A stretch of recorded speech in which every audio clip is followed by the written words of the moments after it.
Hello friends, स्वागत है आप सबका आपका अपना यूट्यूब चैनल अब पढ़ेगा इंडिया में। आज हम लोग इस वीडियो में देखेंगे जो हम लोगों ने करंट अफेयर 2021 का जो सीरीज चला रखा है उस सीरीज में आज आगे बढ़ते हुए हम लोग देखेंगे प्रैक्टिस सेट नंबर 16। इससे पहले ऑलरेडी 15 सेट अपलोडेड है। यह जो है वो एडिटोरिया का जो नया बुक आया है उस बुक से लिया गया है और यह जो है वो एडिटोरिया का लास्ट प्रैक्टिस सेट है। मतलब इसके बाद अब नहीं है। टोटल 800 MCQs थे जो कि 16 प्रैक्टिस सेट में करके दिया गया था बुक में। तो आज ही यह प्रैक्टिस सेट आप लोगों का ख़त्म हो जाता है। अब एग्ज़ाम भी आप लोगों का नज़दीक आ रहा है, खास करके बिहार एसआई वाले बच्चों के लिए, और उनके बाद बीपीएससी का भी एग्ज़ाम जल्द ही होने वाला है। तो अभी मार्केट में अगर देखा जाए तो करंट अफेयर के लिए एक और बुक जो मैं स्टार्ट करवाया था, अरिहंत का, बहुत अच्छा बुक था। उसके लास्ट में 300 प्लस MCQs दिए हुए थे। तो वो अगर आप लोग कहिएगा तो मैं उसको भी कंप्लीट करवा दूंगा। और प्लस एक और बुक अभी रिसेंटली आया है, ई दृष्टि। ठीक है, ई दृष्टि का बहुत अच्छा बुक है मार्केट में। वो ई दृष्टि का के पीछे भी बहुत सारे क्वेश्चंस दिए हुए हैं MCQ के फॉर्म में। तो अगर आप चाहिएगा तो वो भी मैं आप लोगों को करवा दूंगा। तो आप लोग मुझे कमेंट करके बता दीजिएगा कि आप लोगों को ई दृष्टि वाला चाहिए या फिर अरिहंत वाला चाहिए या दोनों चाहिए। मैं फिर से रिपीट कर रहा हूँ, आप लोग ज़रूर कमेंट करके बता दीजिएगा कि आप लोगों का ई दृष्टि वाला करंट अफेयर चाहिए या फिर अरिहंत वाला चाहिए और या फिर दोनों चाहिए। आप ये ज़रूर कमेंट करके बता दीजिएगा, उसी के अकॉर्डिंग मैं आप लोगों के लिए वीडियो प्रोवाइड करवा दूंगा। चलिए अब बढ़ते हैं अपने क्वेश्चन की तरफ। आज का जो पहला क्वेश्चन है वो कह रहा है कि हाल ही में किस राज्य ने आर्थिक रूप से कमजोर SC ST एवं अति पिछड़ा वर्ग के विद्यार्थियों के लिए मुख्यमंत्री अनुप्रीति कोचिंग योजना शुरू की है। तो मैं जैसा कि पिछले वीडियो में आप लोग को बताया भी था कि मुख्यमंत्री अनुप्रीति कोचिंग योजना जो है वो राजस्थान सरकार के द्वारा शुरू की गई है। तो इस क्वेश्चन का जो सही आंसर होगा वो होगा ऑप्शन नंबर ए, राजस्थान सरकार। राजस्थान सरकार जो है वो घर घर औषधि योजना, मुख्यमंत्री किसान मित्र योजना भी चला रहा है। नेक्स्ट कह रहा है कि हाल ही में किस भारतीय अर्थशास्त्री को IMF के उच्च स्तरीय सलाहकार समूह के सदस्य के रूप में नामित किया गया है। तो यह किया गया है मोंटेक अहुलवालिया को। तो इस क्वेश्चन का सही आंसर होगा ऑप्शन नंबर सी। वहीं अगर हम लोग IMF की बात करते हैं, मतलब इंटरनेशनल मॉनेटरी फंड की बात करते हैं, तो इसकी स्थापना जो है वो 1945 में, हेडक्वार्टर जो है वो वाशिंगटन DC में, और हेड का नाम है क्रिस्टलिना जॉर्जीवा। नेक्स्ट कह रहा है कि QS वर्ल्ड यूनिवर्सिटी रैंकिंग 2022 में किस भारतीय संस्थान को विश्व के 200 संस्थानों में 177वां स्थान जो है वो और भारत में प्रथम स्थान प्राप्त हुआ है। यह कौन से कॉलेज की बात कर रहा है? यह बात कर रहा है Indian institute of technology Bombay की। मतलब आपका सही आंसर होगा option number A, IIT Bombay. Next कह रहा है कि स्मार्ट सिटी अवार्ड 2020 में 100 शहरों की सूची में किस शहर को प्रथम स्थान प्राप्त हुआ है? तो प्रथम स्थान जो है वो इंदौर और सूरत को संयुक्त रूप में दिया गया है। मतलब इंदौर और सूरत जो है वो इसका संयुक्त विजेता है। तो इस क्वेश्चन का सही आंसर होगा वो होगा ऑप्शन नंबर डी। अच्छा, एक चीज़ और याद रखिएगा, अगर यही अवार्ड पूछ दे कि राज्य पुरस्कार श्रेणी में किसको दिया गया है, तब उत्तर प्रदेश को दिया गया है। और जारीकर्ता कौन है? इसका जारीकर्ता है केंद्रीय आवास और शहरी मंत्रालय। क्लियर है? चलिए आगे कह रहा है कि किस ओलंपिक पदक विजेता को दिल्ली खेल विश्वविद्यालय का पहला कुलपति नियुक्त किया गया है? तो यह किनको किया गया है? कर्णम मल्लेश्वरी को। तो इस क्वेश्चन का सही आंसर होगा option number B, Karnam Malleswari.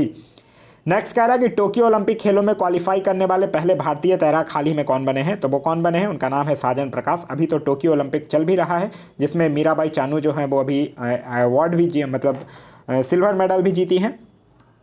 Next कह रहा है कि हाल ही में BCCI द्वारा जारी घोषणा के अनुसार अक्टूबर में भारत में आयोजित किए जाने वाला T20 विश्व कप अब किस देश में आयोजित किया जाएगा? तो यह जो T20 विश्व कप जो है वो अब संयुक्त अरब अमीरात में आयोजित किया जाएगा। तो इस क्वेश्चन का सही आंसर होगा ऑप्शन नंबर सी। वहीं अगर हम लोग BCCI की बात करते हैं तो BCCI से याद रखिएगा, BCCI का फुल फॉर्म होता है board of control for cricket in India, जिसका हेडक्वार्टर है मुंबई में। स्थापना हुई थी 1928 में और प्रेसिडेंट हैं सौरभ गांगुली। आगे कह रहा है कि हाल ही में किस अफ्रीकी देश ने 1098 कैरेट की दुनिया के तीसरे सबसे बड़े हीरे की खोज की है? तो यह क्या है? बोत्सवाना ने। तो इस क्वेश्चन का सही आंसर होगा option number C, Botswana. Botswana की अगर हम लोग बात करते हैं तो यह अफ्रीकी महाद्वीप के दक्षिण में स्थित एक स्थलरूप देश है जिसकी राजधानी है गबोरेने। नेक्स्ट कह रहा है नेशनल ज्योग्राफिक सोसाइटी ने किसे दुनिया के 5वें महासागर के रूप में मान्यता प्रदान किया है? तो यह क्या है? दक्षिणी महासागर को। तो इस क्वेश्चन का सही आंसर होगा ऑप्शन नंबर बी। वहीं अगर नेशनल ज्योग्राफिक सोसाइटी की बात कीजिएगा तो इसका स्थापना जो है वो 1888 में हुआ है और इसका हेडक्वार्टर जो है वो वाशिंगटन DC में स्थित है। आगे कह रहा है कि महमूद जमाल को किस देश के सुप्रीम कोर्ट के पहले अश्वेत व्यक्ति एवं भारतवंशी जज के रूप में नामित किया गया है? तो यह जो है वो कनाडा सुप्रीम कोर्ट में किया गया है। तो इस क्वेश्चन का सही आंसर होगा option number D, Canada. Canada जो है वो उत्तरी अमेरिका का एक देश है जिसकी राजधानी है ओटावा। नेक्स्ट कह रहा है प्रधानमंत्री नरेंद्र मोदी द्वारा अंतर्राष्ट्रीय योग दिवस के अवसर पर किस ऐप को लॉन्च किया गया है? तो उस ऐप का नाम है एम योगा ऐप। वहीं अंतर्राष्ट्रीय योग दिवस की बात करते हैं तो ये जो है वो मनाया जाता है 21 जून को, और इसका जो थीम है वो है 2021 की अगर थीम की बात करते हैं तो वो था योगा फॉर वेलबीइंग। आगे कह रहा है कि हाल ही में किस राज्य सरकार ने मुख्यमंत्री उद्यमी योजना की शुरुआत की है? तो मुख्यमंत्री उद्यमी योजना की शुरुआत जो है वो बिहार सरकार के द्वारा किया गया है। तो इस क्वेश्चन का सही आंसर होगा ऑप्शन नंबर बी, बिहार सरकार। बिहार सरकार की अन्य भी कुछ योजनाएं याद रखिएगा, जैसे मुख्यमंत्री कन्या उत्थान योजना, जल जीवन हरियाली अभियान, स्नातक प्रोत्साहन योजना, मुख्यमंत्री वृद्धजन पेंशन योजना, यह सब जो है वो बिहार सरकार के द्वारा किया गया है। वहीं बिहार सरकार से अभी करंट के जो क्वेश्चंस रिसेंटली फ्रेम हो सकते हैं वो कौन कौन हो सकते हैं, मैं एक बार बोलता हूं, आप लोग उसको ध्यान रखिएगा। भारत का पहला कछुआ पुनर्वास केंद्र जो है वो भागलपुर बिहार में खोला गया है। 2 हरित ऊर्जा कुशल शहर बनाने वाला देश का पहला राज्य बन गया है। कक्षा 1 से लेकर 12वीं तक के छात्रों के लिए टेक्स्ट बुक के लिए ई लाइब्रेरी तैयार करने वाला देश का पहला राज्य बन गया है। कोविड-19 महामारी के दौरान ट्रांसफर के लिए डिजिटल इंडिया अवार्ड जीता है। और इथेनॉल उत्पादन संवर्धन निधि 2021 अपनाने वाला भी देश का पहला राज्य बन गया है। आगे कह रहा है कि हाल ही में राष्ट्रीय बाघ संरक्षण प्राधिकरण ने किस राज्य में स्थित रामगढ़ विषधारी वन्यजीव अभयारण्य को बाघ अभयारण्य बनाने की मंजूरी दी है? तो यह किस राज्य में है? राजस्थान में। तो इस क्वेश्चन का सही आंसर होगा option number D, Rajasthan. Rajasthan से और याद रखिएगा, जो केवला देव है, रणथंभौर है, सरिस्का है, मरुस्थलीय है, ये सब राष्ट्रीय उद्यान भी जो है वो राजस्थान में स्थित है। नेक्स्ट कह रहा है कि हाल ही में टेस्ट मैच की 3 पारियों में अर्धशतक बनाने वाली पहली भारतीय महिला कौन बनी है? तो उनका नाम है शेफाली वर्मा। तो इस क्वेश्चन का सही आंसर होगा option number D, Shafali Verma. Next कह रहा है कि हाल ही में किस राज्य सरकार ने 1 वर्षीय पाठ्यक्रम योग विज्ञान को शुरू करने का निर्णय लिया है? तो यह किस राज्य सरकार ने लिया है? यह दिल्ली सरकार ने लिया है। तो इस क्वेश्चन का जो सही आंसर होगा वो होगा ऑप्शन नंबर ए, दिल्ली सरकार ने। दिल्ली सरकार की अगर हम लोग बात करते हैं तो दिल्ली से याद रखिएगा, दिल्ली जो है वो Bharat Japan act east forum की 5वीं संयुक्त बैठक का आयोजन दिल्ली में हुआ है। 16वां प्रवासी भारतीय सम्मेलन 2021 दिल्ली में हुआ है। 5वां ग्लोबल टेक्नोलॉजी समिट हुआ है। दिल्ली जो है वो देशभक्ति बजट पेश किया है। और इंडो कोरियन फ्रेंडशिप पार्क का उद्घाटन भी दिल्ली में किया गया है। तो यह सारी चीज़ें जो हैं वो दिल्ली से याद रखिएगा। आगे कह रहा है कि भारत ने जो है वो किस देश के साथ मिलकर हाइड्रोजन टास्क फोर्स लॉन्च किया है? तो यह किस देश के साथ मिलकर किया है? यह किया है अमेरिका के साथ। तो इस क्वेश्चन का जो सही आंसर होगा वो होगा ऑप्शन नंबर ए, अमेरिका के साथ। वहीं अमेरिका से जो और याद रखने वाली बातें हैं, याद रखिएगा, अमेरिका जो है वो ओपन स्काई संधि में पुनः शामिल होने का फैसला किया है। सबसे अधिक सैन्य खर्च करने वाला देश है। भारत स्वीडन जो जलवायु पहल हुआ था उसमें अमेरिका भी शामिल हुआ था। अमेरिकी संसद जो है वो मलाला यूसुफजाई स्कॉलरशिप एक्ट भी पास किया है।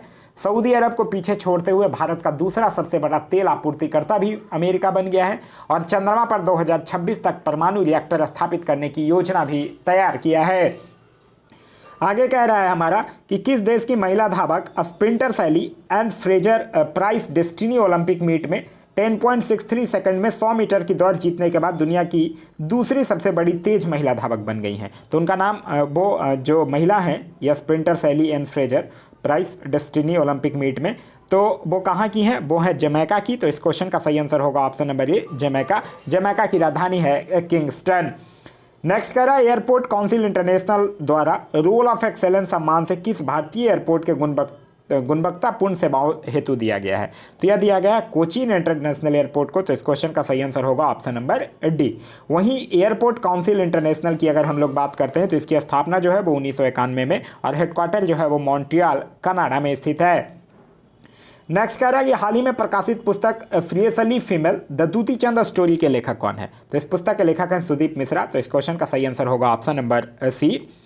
नेक्स्ट कह रहा है कि हाल ही में किस राज्य सरकार ने इलेक्ट्रिक कार खरीदने पर 1.5 लाख रुपए यानी प्रति किलोवाट ₹10,000 तक की सब्सिडी देने की घोषणा की है? तो यह किस राज्य सरकार ने किया है? यह किया है गुजरात राज्य सरकार ने। तो इस क्वेश्चन का सही आंसर होगा option number B, Gujarat. Gujarat से याद रखिएगा, गुजरात जो है वो कृषि विविधीकरण योजना 2021 की भी शुरुआत किया है और पहली रो पैक्स फेरी सेवा की भी शुरुआत किया है। नेक्स्ट कह रहा है कि भारत की पहली स्वदेशी विमान वाहक IAC-1, IAC क्या होता है? इंडिजीनियस एयरक्राफ्ट कैरियर को 2022 तक चालू करने की योजना है, जिसका नाम क्या है? तो उसका नाम है INS विक्रांत। नेक्स्ट कह रहा है रेबीज मुक्त होने वाला हाल ही में भारत का पहला राज्य कौन बना है, तो वो राज्य बना है गोवा। तो इस क्वेश्चन का सही आंसर होगा option number C, Goa. Goa के मुख्यमंत्री का नाम है प्रमोद सावंत और यहाँ के गवर्नर का नाम है PS श्रीधरन पिल्लई। नेक्स्ट कह रहा है कि हाल ही में किस राज्य सरकार ने मुख्यमंत्री कोविड-19 परिवार आर्थिक सहायता योजना की शुरुआत की है, तो यह किया है दिल्ली सरकार ने। तो इस क्वेश्चन का सही आंसर होगा ऑप्शन नंबर डी, दिल्ली सरकार। दिल्ली सरकार की अन्य भी कुछ योजनाएं याद रखिएगा, जैसे इसने एक चैंपियंस अभियान चलाया है, एक अभियान चलाया फरिश्ते दिल्ली के, एक चलवाया है एक चलाया है जहां वोट वहां वैक्सीनेशन योजना, ठीक है। नेक्स्ट कह रहा हाल ही में प्रकाशित पुस्तक इट्स ए वंडरफुल लाइफ के लेखक कौन है, तो इस पुस्तक के लेखक है रस्किन बॉन्ड। तो इस क्वेश्चन का सही आंसर होगा ऑप्शन नंबर सी। नेक्स्ट कह रहा टोक्यो ओलंपिक के लिए मोहित चौहान द्वारा गाए गए किस गीत को भारतीय दल के लिए आधिकारिक ओलंपिक थीम गीत के रूप में लॉन्च किया गया है, तो यह है लक्ष्य तेरे सामने है। नेक्स्ट कह रहा अंतर्राष्ट्रीय ऊर्जा मंच द्वारा जारी घोषणा के अनुसार वर्ष 2022 में 9वें एशियाई मंत्री स्तरीय ऊर्जा सम्मेलन की मेजबानी जो है वो किस देश के द्वारा किया जाएगा, तो यह भारत के द्वारा। तो इस क्वेश्चन का सही आंसर होगा ऑप्शन नंबर ए, हमारा प्यारा देश भारत। नेक्स्ट कह रहा हाल ही में जारी world giving index 2021, world giving index 2021 में दुनिया के 20 सबसे उदार देशों में भारत को कौन सा स्थान प्राप्त हुआ है, तो भारत को हुआ है 14वां स्थान। अच्छा, यही अगर पूछ ले पहले स्थान पे कौन है, तो पहले स्थान पर है इंडोनेशिया। नेक्स्ट कह रहा है कि सेंझाऊ 12 क्या है, तो यह क्या है, यह एक चीन का मानव युक्त अंतरिक्ष यान है। तो इस क्वेश्चन का सही आंसर होगा ऑप्शन नंबर डी। नेक्स्ट कह रहा हाल ही में IMD द्वारा जारी विश्व प्रतिस्पर्धात्मकता सूचकांक 2021 का संबंध इनमें से कौन सा कथन सत्य है। इस सूचकांक में स्विट्जरलैंड को प्रथम स्थान प्राप्त हुआ, बिल्कुल सही है। इस सूचकांक में भारत का स्थान 43वां रहा, यह भी बिल्कुल सही है। तो इस क्वेश्चन का सही आंसर होगा ऑप्शन नंबर सी, 1 और 2 दोनों सही है। नेक्स्ट कह रहा हाल ही में किस भारतीय महिला तीरंदाज ने तीरंदाजी विश्व कप के तीसरे चरण में 3 गोल्ड मेडल जीतकर दुनिया की नंबर 1 तीरंदाज बन गई हैं, तो उनका नाम है दीपिका कुमारी। नेक्स्ट कह रहा हाल ही में किस केंद्रीय मंत्रालय द्वारा नशा मुक्त भारत अभियान की शुरुआत की गई है, तो यह किया गया सामाजिक न्याय और अधिकारिता मंत्रालय के द्वारा। तो इस क्वेश्चन का सही आंसर होगा ऑप्शन नंबर सी। देखिए, सामाजिक न्याय और अधिकारिता मंत्रालय की अगर आप बात कीजिएगा तो इनसे 2 चीज़ और याद रखिएगा। एक तो पहला याद रखिएगा सेज प्रोजेक्ट लॉन्च किया, ये सेज का फुल फॉर्म होता है senior care ageing growth engine, और एक दूसरा लॉन्च किया वृद्धजन पोषण योजना। यह दोनों जो है वो सामाजिक न्याय और अधिकारिता मंत्रालय के द्वारा लॉन्च किया गया है। नेक्स्ट कह रहा हाल ही में किस राज्य सरकार ने राज्य की सभी भर्तियों के लिए साक्षात्कार की प्रक्रिया को समाप्त करने का निर्णय लिया है, तो यह लिया आंध्र प्रदेश। तो इस क्वेश्चन का जो सही आंसर होगा वो होगा ऑप्शन नंबर सी, आंध्र प्रदेश। आंध्र प्रदेश से याद रखिएगा, आंध्र प्रदेश जो है वो जानवरों के लिए देश का पहला एम्बुलेंस नेटवर्क स्थापित करने की भी घोषणा किया है। नेक्स्ट कह रहा है कि हाल ही में किस व्यक्ति को केंद्रीय सतर्कता आयुक्त के रूप में नियुक्त किया गया है, तो केंद्रीय सतर्कता आयुक्त के रूप में किनको नियुक्त किया गया है, यह नियुक्त किया गया है सुरेश एन पटेल को। तो इस क्वेश्चन का जो सही आंसर होगा वो होगा option number B, Suresh N Patel को। वहीं याद रखिएगा, केंद्रीय सतर्कता आयोग की अगर बात करते हैं तो 1964 में के संथामन की अध्यक्षता वाली भ्रष्टाचार निरोधक समिति की सिफारिश पर इसकी स्थापना की गई थी, और यह एक स्वतंत्र निकाय है जो केवल संसद के प्रति जिम्मेदार होता है। आगे कह रहा है कि पुस्तक टर्न ए ब्लाइंड आई के लेखक कौन है, तो यह है जेफरी आर्चर। तो इस क्वेश्चन का सही आंसर होगा ऑप्शन नंबर बी। नेक्स्ट कह रहा हाल ही में कौन जो है वो भारतीय वायुसेना में शामिल होने वाली जम्मू कश्मीर की पहली महिला फाइटर पायलट बनी है, तो उनका नाम क्या है, उनका नाम है मायवा सूदन। अच्छा, आप लोग अभी एक नाम पढ़े होंगे आयशा अजीज। आयशा अजीज जो है वो जम्मू कश्मीर की ही थी, जो कि भारत की सबसे युवा महिला पायलट भी बनी है, तो उनका नाम भी याद रखिएगा। नेक्स्ट कह रहा है वर्ष 2021 के पुलित्जर पुरस्कारों में किस भारतीय मूल की महिला पत्रकार को पुरस्कार प्रदान किया गया है, तो यह किया गया है मेघा राजगोपालन को। तो इस क्वेश्चन का सही आंसर होगा option number D, Megha Rajagopalan को। नेक्स्ट कह रहा है कि हाल ही में किस भारतीय को मंगोलिया के सर्वोच्च नागरिक पुरस्कार the order of polar star से सम्मानित किया गया, तो यह किनको किया गया है, RK संबरवाल को किया गया है। तो इस क्वेश्चन का सही आंसर होगा ऑप्शन नंबर ए। RK संबरवाल हैं कौन, ये MD हैं EIL के। EIL का मतलब होगा इंजीनियर्स इंडिया लिमिटेड के। नेक्स्ट कह रहा है हाल ही में संयुक्त अरब अमीरात का गोल्डन वीजा पाने वाला पहले अभिनेता कौन बने हैं, तो उनका नाम है संजय दत्त। नेक्स्ट कह रहा है हाल ही में बशर अल असद जो है वो किस देश के लगातार 4थी बार राष्ट्रपति चुने गए हैं, तो वो सीरिया के राष्ट्रपति चुने गए हैं। तो इस क्वेश्चन का सही आंसर होगा option number C, Syria. Syria की राजधानी कहाँ है, सीरिया की राजधानी है दमस्कस। नेक्स्ट है हमारा कि हाल ही में किस पड़ोसी देश के शहर अर्डू में भारत का पहला वाणिज्य दूतावास खोला गया है। तो अर्डू कहाँ है? मालदीव में। तो इस क्वेश्चन का सही आंसर होगा option number D, Maldives. Maldives की राजधानी है माले, यहाँ की करेंसी है रूपिया और यहाँ के संसद को बोला जाता है मजलिस। नेक्स्ट कह रहा है हाल ही में प्रसिद्ध व्यक्ति सुंदरलाल बहुगुणा का निधन हो गया है, वो क्या थे? तो सुंदरलाल बहुगुणा एक पर्यावरणविद थे। तो इस क्वेश्चन का सही आंसर होगा option number C, Sunderlal Bahuguna को वृक्ष मित्र के नाम से भी जाना जाता है। नेक्स्ट कह रहा है कि हाल ही में किस राज्य सरकार ने प्रतिवर्ष मोहनदास अंतर्राष्ट्रीय साहित्य पुरस्कार देने की घोषणा किया है? तो यह किया है उड़ीसा सरकार ने। तो इस क्वेश्चन का सही आंसर होगा option number C, Orissa. Orissa से और भी जो बातें याद रखने वाली बातें हैं वो याद रखिएगा। भारत का पहला आंधी तूफान अनुसंधान परीक्षण केंद्र खोला गया है। खाद्य और पोषण सुरक्षा के लिए विश्व खाद्य कार्यक्रम के साथ समझौता किया है। भारत के पहले विश्व कौशल केंद्र का उद्घाटन भुवनेश्वर उड़ीसा में किया गया है। भारत का पहला फायर पार्क स्थापित किया गया है। कोविड-19 वॉरियर मेमोरियल स्थापित करने की घोषणा किया है। केंद्रीय प्रदूषण नियंत्रण बोर्ड के द्वारा जारी रिपोर्ट के अनुसार देश का सबसे प्रदूषित स्थल भी घोषित हुआ है। नेक्स्ट कह रहा है कि हाल ही में किन दो राज्यों के मध्य वाटर फार्मूला समझौता किया गया है? तो यह किया गया है कर्नाटक और महाराष्ट्र के बीच। तो इस क्वेश्चन का सही आंसर होगा ऑप्शन नंबर सी, कर्नाटक और महाराष्ट्र के बीच। नेक्स्ट कह रहा है हाल ही में सामिया सुलहू हसन किस देश की पहली महिला राष्ट्रपति बनी है? तो यह तंजानिया की बनी है। तो इस क्वेश्चन का सही आंसर होगा ऑप्शन नंबर ए, तंजानिया। और तंजानिया की राजधानी है डोडोमा। नेक्स्ट कह रहा हाल ही में किस भारतीय को अंतर्राष्ट्रीय एनी अवार्ड 2020 से सम्मानित किया गया है? तो यह किया गया है CNR राव। तो इस क्वेश्चन का सही आंसर होगा ऑप्शन नंबर ए।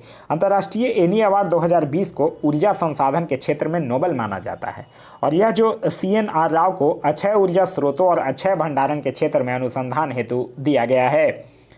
नेक्स्ट कह रहा है जून 2021 में ISSF विश्व कप, ISSF का मतलब आपको पता होगा इंटरनेशनल शूटिंग स्पोर्ट फेडरेशन, जिसकी स्थापना 1907 में और हेडक्वार्टर जो है वो म्यूनिक जर्मनी में। विश्व कप में 25 मीटर पिस्टल स्पर्धा में किस भारतीय ने स्वर्ण पदक जीता है? तो उनका नाम है राही सरनोबत। तो इस क्वेश्चन का सही आंसर होगा ऑप्शन नंबर बी। नेक्स्ट कह रहा है राष्ट्रीय सांख्यिकी दिवस 2021 का थीम क्या था? तो राष्ट्रीय सांख्यिकी दिवस मनाया कब जाता है? मनाया जाता है 29 जून को, ठीक है। और इसका थीम था सतत विकास लक्ष्य 2 सेकंड। तो इस क्वेश्चन का सही आंसर होगा ऑप्शन नंबर सी। क्लियर है। नेक्स्ट कह रहा है कि हाल ही में प्रेस सूचना ब्यूरो यानी PIB, प्रेस इंफॉर्मेशन ब्यूरो के नए प्रधान महानिदेशक कौन बने हैं? तो उनका नाम है जयदीप भटनागर और यह जो है वो PIB के 29वें हेड बने हैं, ठीक है। नेक्स्ट कह रहा है कि CBI के विशेष निदेशक हाल ही में किसे नियुक्त किया गया है? तो CBI के विशेष निदेशक नियुक्त किया गया है प्रवीण सिन्हा को। अच्छा, अगर आपसे यही पूछे CBI का निदेशक किनको नियुक्त किया गया तो उनका नाम है सुबोध कुमार जायसवाल, कंफ्यूज मत होइएगा। CBI की अगर हम लोग बात करते हैं तो इसकी स्थापना जो है वो 1 अप्रैल 1963 को और इसका हेडक्वार्टर जो है वो नई दिल्ली में स्थित है। नेक्स्ट कह रहा है कि ICC T20 पुरुष वर्ल्ड कप 2021 का आयोजन जो है वो कहाँ किया जाएगा? तो पहले यह कहाँ होना था? पहले यह भारत में होना था और अब जो है वो UAE में होगा। तो इस क्वेश्चन का जो सही आंसर होगा वो होगा ऑप्शन नंबर सी, UAE में। यह जो है वो 7वां पुरुष T20 था, ये भी याद रखिएगा, ठीक है। 7वां पुरुष T20 था। वहीं अगर हम लोग कुछ और आयोजनों की अगर हम लोग बात करते हैं तो जो 8वां पुरुष T20 है वो 2022 में ऑस्ट्रेलिया में खेला जाएगा। 8वां महिला T20 विश्व कप जो है वो 2022 में दक्षिण अफ्रीका में खेला जाएगा। 13वां विश्व कप क्रिकेट जो है वो 2023 में भारत में खेला जाएगा। 14वां विश्व कप क्रिकेट 2027 में दक्षिण अफ्रीका में खेला जाएगा और 12वां महिला विश्व कप क्रिकेट जो है वो 2022 में न्यूजीलैंड में खेला जाएगा। तो यह था हमारा आज का वीडियो। आज का वीडियो आप लोगों को कैसा लगा? आप लोगों से मैं वीडियो के स्टार्टिंग में एक चीज़ पूछा हूँ, आप दोबारा मैं रिपीट कर रहा हूँ उस चीज़ को कि आप लोग बता दीजिएगा या एडिटोरिया का बुक का जो लास्ट प्रैक्टिस सेट था वो आज हम लोगों ने ख़त्म कर लिया है। इसके बाद आप लोग बता दीजिएगा कि अरिहंत के बुक का क्वेश्चन मैं करवा दूँ या फिर ई दृष्टि का जो बुक आता है समसामयिकी पूरे 1 साल का वो मैं करवा दूं। ये दोनों में से मुझे ई दृष्टि ज़्यादा बेनिफिशियल लग रहा है। अगर आप कहिएगा तो मैं दोनों करवा दूंगा और नहीं तो फिर एक जो आप लोग कहिएगा तो कमेंट करके बता दीजिएगा कि आप लोग किसका वीडियो आप लोगों को चाहिए, क्योंकि करंट अफेयर जो है वो आपके आने वाले सारे एग्जाम्स के लिए बहुत बड़ा इंपॉर्टेंट रोल प्ले करेगा। क्लियर है। तो यह था हमारा आज का वीडियो। आज का वीडियो आप लोगों को कैसा लगा कमेंट करके जरूर बताइएगा। साथ ही साथ इस वीडियो से कुछ सीखने के लिए मिला तो एक लाइक जरूर कर दीजिएगा। वीडियो पसंद आया तो अपने दोस्तों के साथ शेयर करना ना भूलें। अभी तक आप इस चैनल पर नए हैं या चैनल को सब्सक्राइब नहीं किए हैं तो चैनल को सब्सक्राइब कर लीजिए और साथ ही साथ बेल आइकन दबा लीजिए ताकि हमारे सारे वीडियो के नोटिफिकेशन आपको मिलते रहें। Thanks for watching.